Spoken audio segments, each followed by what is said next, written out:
Florida Governor Ron DeSantis filed a complaint this week against a Miami restaurant for exposing children to, quote, sexually explicit drag shows. Here's what he said. Well, first of all, there was a video out of Dallas where they had all these young kids putting money in the underwear of these drag queens at a bar, and that's totally unacceptable. And I said that at the time. Then what happened was a week or two later, there was video from a place that had similar stuff, and then that was identified as being in Florida.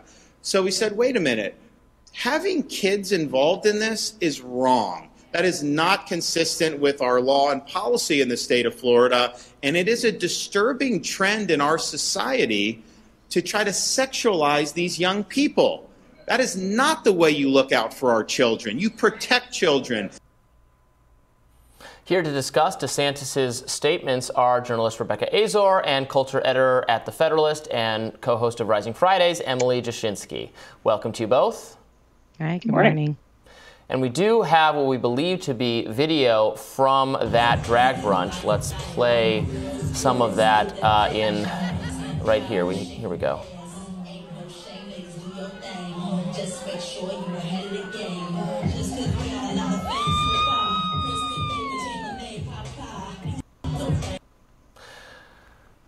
So, Emily, I'll start with you. What do you think should be the right response, if any, from government actors? I think, I, like many of the people probably watching this, think that is not a good parenting choice to expose a young, looked like a very young child to that level of in-person sexual conduct. However, I don't know that it's necessarily a matter for the governor. What is your take on all this?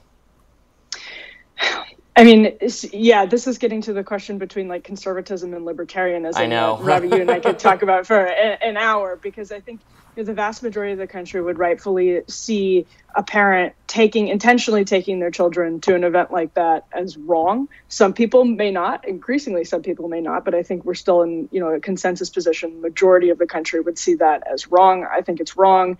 But whether or not the government should intervene, that's a question that gets to. I think we have plenty of laws on the books that protect children from sexually explicit content, and so I'm perfectly comfortable. In fact, I think it's wise for the state to intervene in this particular case. I don't think it's wise for the business to be doing this either. I don't think it's in their business interests. I don't think it's in their ethical interests. But where, of course, the difference between shows for children and shows in general, that's obviously a huge distinction. This isn't a show for children, but it is a show. There is a kids menu. There's a kids meal on the menu. This particular TikTok is saying, children should be included in drag shows. But if the Republican Party starts going after regular drag shows, that's another thing entirely. But anything where it's specifically including children, I don't think will be a political liability, because I think the vast majority of the country is on the page of, that's probably not a good idea. Yeah, so there are a lot of issues here, I think, that are happening at the same time. There is this kind of civil liberties question of whether or not you think this is appropriate or inappropriate. Is it the government's job to be swooping in and policing what parents are doing and how they're choosing to raise their children outside of some higher bar that would actually provoke the intervention of Child Protective Services? And again, I think a lot of people recognize that Child Protective Services are often poorly calibrated and overreaching and breaking up families in a way that is not necessarily in the best interest of the child already. But people are looking at this and looking at the complaint specifically and saying, it says the Supreme Court has recognized that men impersonating women in the context of suggestive and indecent performances constitutes a public nuisance. So some might ask, is the issue here that it's too sexual, which a lot of people may agree with, or that it's men impersonating women? Is it the kind of LGBTQIA aspect of this that's really triggering? And the reason that people are asking that question is because you can do a quick Google and find a story about a Hooters also in Florida that not only has children there, children were given free meals for wearing their Halloween costume, the Halloween costume being a little girl in the Hooters costume. Now, I'm not sitting here casting judgment on whether or not the Hooters outfit on a little girl, which is basically just a tank top and shorts when you're not actually endowed because you're a child, is that, big of an issue. But there does seem to be some inconsistency here between what kinds of sexual conduct are considered to be so pernicious that the state should intervene. Rebecca, what do you think about that? Is there an inconsistency there? There is. This is what I think, right? In these videos, however we may feel, it's not your kid, it's not Robbie's kid, it's not Emily's kid, it's not my kid. It's somebody's who brought their kid there as a parent, and who cares about what we think as, in their parenting choice. But that's what they decided to do. This has been going on at the restaurant for years. And I think it's just, whether or not we like it, whether or not we think it's a great parenting choice, it's not our kid. Now, this has been going on at the restaurant for years. Right now, DeSantis attacking, drag shows or drag queens, or making this about something that it really isn't, is very interesting, especially when he's been pushing in Florida, the whole, parent's choice. You educate your child the way that you want to as a parent, to make it work in his favor. But when it comes to this, it's like, oh, no, this is drawing the line. When there are movies that are kids' movies where people are in drag, or even cartoons growing up where they have, little sexual things within the cartoons that they're watching. In today's day and age, all a kid has to do is get on Twitter, right, and see more sexual stuff than that. So, if this is the parents' choice, this is what it is. There are so many other different issues that DeSantis could be focused on, which affects children, like these housing costs. Kids could be literally homeless right now. Gun laws. We know that there are massacres happening in schools all the time where kids are in more danger than what you see at a dang restaurant with, a parent's choice bringing a child to a drag show. I think there's so much more that puts, children in danger than this. Like, the kid didn't die. The kid wasn't hurt. I just think it's over. It's just doing the most. But Emily, what do you make of that? Is there an inconsistency between a DeSantis policy that says parents need to have wide latitude how to raise their children how they want, wanting to take certain reading materials out of school and those kinds of things, and the choice here, or the decision here, to try to limit people's freedom more broadly to take their child to different kinds of entertainment venues? Yeah, and this is getting to what Robbie, I think, was asking about too. And your point about Child Protective Services is a really good one, because even from the rights perspective, we have seen Child Protective Services be weaponized in a way, like if you don't agree with state laws when it comes to sex and gender, then Child Protective Services can be weaponized against you. And so to Robbie's point, yes, there's an argument that parents can be making these decisions better than the government. And Rebecca's point as well, that, if we want if we trust parents over government, then there's a complete argument for saying that this is a matter of parental choice. That said, we do have guardrails, and some of the problems is we no longer share definitions of what constitutes sexual content, of what constitutes pornography. We don't share common definitions of that anymore, and we cannot come to the same place on the table saying, well, a child where you have tassels on an adult's nipples, and there's a child holding the hand, and there's this, I would say it's obviously a sexual display. If you think that's, something children don't need to be protected from, okay, we can have that argument. I disagree, and I think most of the country probably disagrees, but the point is we no longer share those common positions, and that makes it really hard.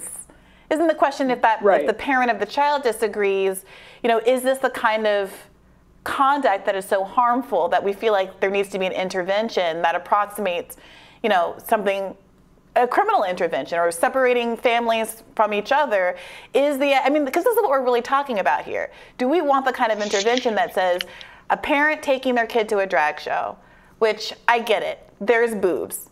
I would argue that babies see some boobs, but this isn't just boobs. It is in an explicitly kind of more sexualized environment. Is it in the best interest of the child to say, if your parent does this, then you should be separated from the parent? And if it's something short of that, then why is this even a national conversation? What is the intervention, Right, exactly. And that's why I'm comfortable with DeSantis's, he just filed a complaint with the restaurant, not with parents, not with police. It was just a complaint with the restaurant.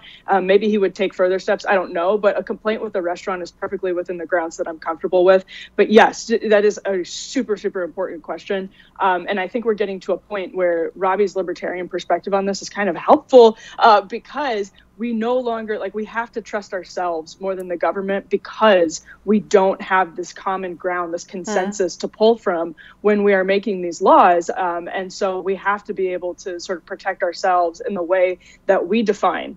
And, you know, I think that's a really dangerous place. But as somebody, you know, who sees, you know, for instance, what is commonly referred to as wokeness, like creeping into Title IX, creeping into our laws and our policies through the bureaucracy, that's really frightening. And I do think, you know, it's time to empower parents and families over government, certainly. You know, Rebecca, you said something interesting a minute ago that I think is true, that if you're, you know, the kind of parent or kind of social conservative who is alarmed by, you know, what we saw in that video, fair enough, but you are right that, you know, even if we're, you know, put aside the violence in schools, even if we're just talking about exposure to sexual content, there's no question that online there's far, far, far more at earlier ages for the vast majority of kids than anything they're going to encounter at a drag show or a Hooters or whatever. But in your view, does that, you know, it suggest that there should be some kind of policy intervention on that side, on the internet side? Oh, for sure. Now that, you know, I think all across the board, if we're going to attack it, I'm from Florida. I'm a Florida girl naturally. I'm from South Florida. When you go to Miami or anywhere that's near the beach, you see more than that just walking by on the beach. You know, they're in their thongs. They're in, you know, some of them are topless. You see that. And you see children there as well. They're seeing this every single day. This is the culture of Miami. This is what it's like. So, you know, I think that this is a direct attack just on, or because, you know, it's LGBTQIA plus community. I think specifically so. You know, you see this all there. Now, across the board, I do think, you know, online, you see worse. On these television shows, you can just turn on a television show, you see worse. You see a lot of sexual content amongst like teenagers, things like that. So if we're going to be attacking what kids are seeing, or, you know, what the parents' choice is, we need to go all across the board. I really just think it has something to do, especially with it being the community that is LGBTQIA plus. I think that's why it's being it's everywhere and it's being attacked in this way. Not only that, the business itself is owned by people of the LGBTQIA community. So, you know, and they've been doing this for years.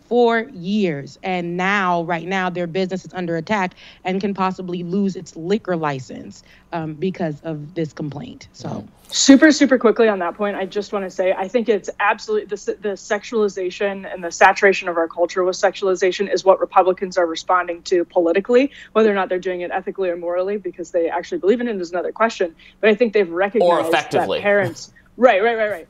Great point. Yeah, but I think they've recognized that we're sort of like that frog in the pot of the boiling water that we've just sort of become accustomed to and conditioned. And instead of throwing in the towel and saying, you know, we're sexualized everywhere, they're saying, well, there's a political incentive because parents are kind of exhausted with this to saying we will, when it comes up, you know, when there are viral videos, we will exert, you know, sort of the power of the state to, you know, protect children from this. So I think that hyper-sexualization of our culture is what Republicans are starting to respond to. Rebecca and Emily, thanks so much for this great discussion. Thank you. Happy to be here. More Rising right after this.